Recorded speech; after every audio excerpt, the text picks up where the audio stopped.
November 1944. In the closing stages of World War II, Allied forces are pushing deeper into Nazi-occupied France. On November 27th, American aviators with the 415th Night Fighter Squadron are conducting a nighttime raid along the Rhine River when they report seeing several strange red lights in the sky. The glowing orbs seem to pursue them through a series of high-speed maneuvers before they suddenly vanish. In the days that follow, more pilots experience similar encounters. These craft, these objects, whatever they were often just described as balls of light. And they would come in very close to Allied aircraft.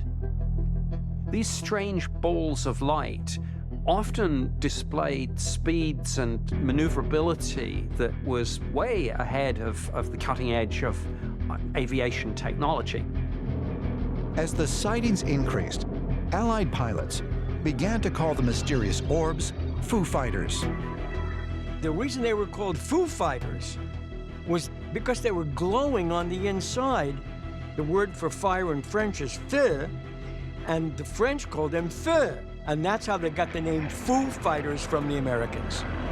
These Foo Fighters often just stayed very briefly and then maneuvered with incredible speed, either straight up or far away. Most concerning to pilots was that sightings were often accompanied by bizarre malfunctions to their aircraft. What the airmen found was the Foo Fighters were sending an electric signal out that got in the way of the radios, got in the way of their navigational instruments. These orbs would fly near the airplanes, even as close to the airplane wing, and the pilots claimed that it interacted or confused the controls or changed how it operated and might have actually made them nearly crash.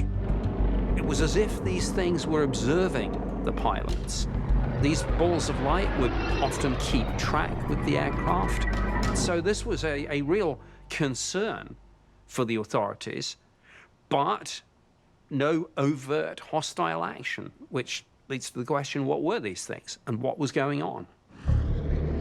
Allied airmen speculated that the Foo Fighters were a secret weapon that had been developed by the Germans.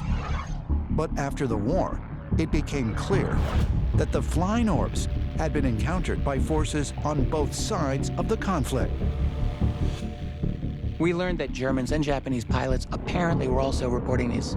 Now, these Foo Fighters never seemed to be weapons directed against them because they often just stayed very briefly and then maneuvered with incredible speed, either straight up or far away.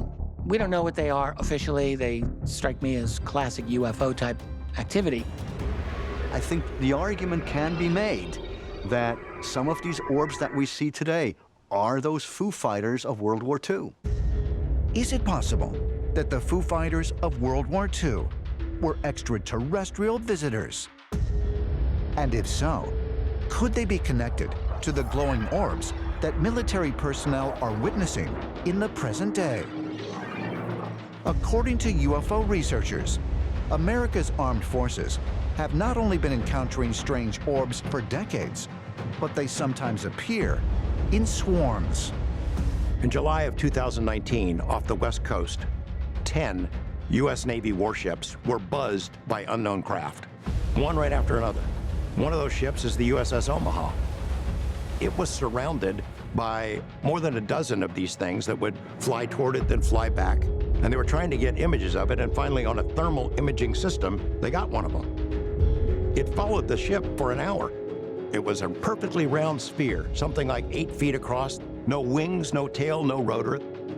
That video showed that there were a bunch of these things floating around the ship for a long period of time. They'd zip in, zip out, disappear, appear. What the hell was that? Even more astonishing, footage recorded by sailors on the warship shows the mysterious orbs performing maneuvers that defy explanation. Many of these orbs dive into the water and come out, and oftentimes you do not see any splashes. It's as if there's an artificial bubble that allows this thing to move through material without any loss of velocity.